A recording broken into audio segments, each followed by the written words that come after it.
So whenever you make a database, you have to provide a database name over here.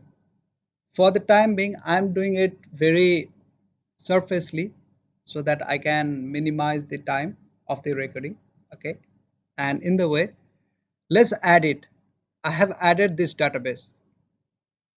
Now what will happen? It will come over here. This particular project now has database, and in the server explorer you can have look that database has been created. Okay, now our next job is to make a table. So in order to make a table, what we have to do, we have to right click on the table and we have to add new table in it. In doing so, it will make two different view. One is actual SQL query in order to create a table, and next visual graphical description in order to make a table. So what I have told you previously, whenever you see some kind of sign like this, then that's the symbol of primary key. What is primary key? Not now. Next is, let's make next one. For the time being, okay, for the simple, I am going to make a table in order to store the name.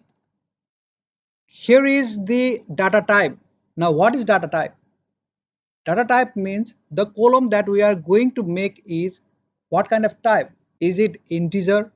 Is it a string? Is it double? Or what kind of type it follows? For the string, in the SQL, we provide var char. And this 50 is how many characters that we are going to have. Yeah. For the time being, I will only provide the default one, 50. Next is, let's say we are having a database. In order to make a table of a, let's say, account. Okay, let's go with the account things again. Name, account.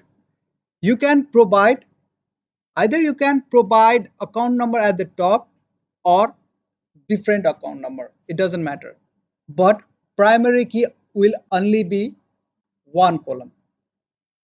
Okay, though account number has also potential to be primary key, but by default the system has given ID for you. So let's make it as primary key and let account number be as a other column.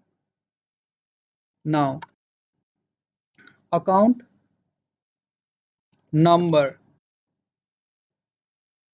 let's put it also over here, varchar. Instead of integer, why did I put account number as varchar? Because sometimes it is not compulsory or mandatory that account number always start with 1.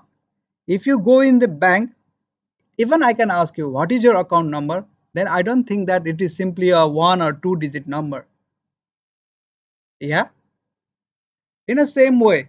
Okay, let's put something like this, gender.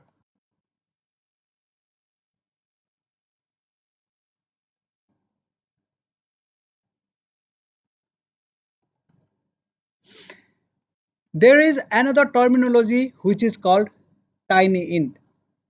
Tiny int means it only contains only one character, only one number. Let's say, let's denote male as 1 and female as 2, or female as 1 and male as 2. Whatever you denote, whenever you save, then what information will only it save? Either 1 or 2. If you have said female as 1 and male as 2, then by looking this, what you have to understand, the gender is, if its gender is 1, then you have to know that that particular account holder is male, otherwise female. So by doing all this thing, let's make a table called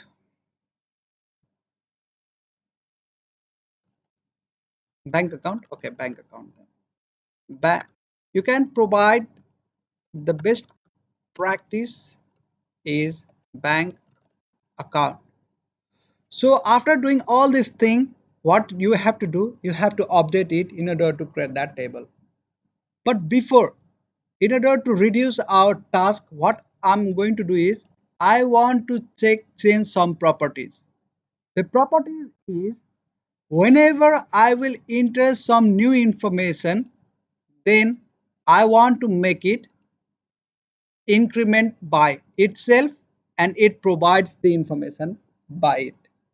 It starts from 1 and it is incremented by 1 whenever I provide other information. By doing all these things, what I will do, I will update it.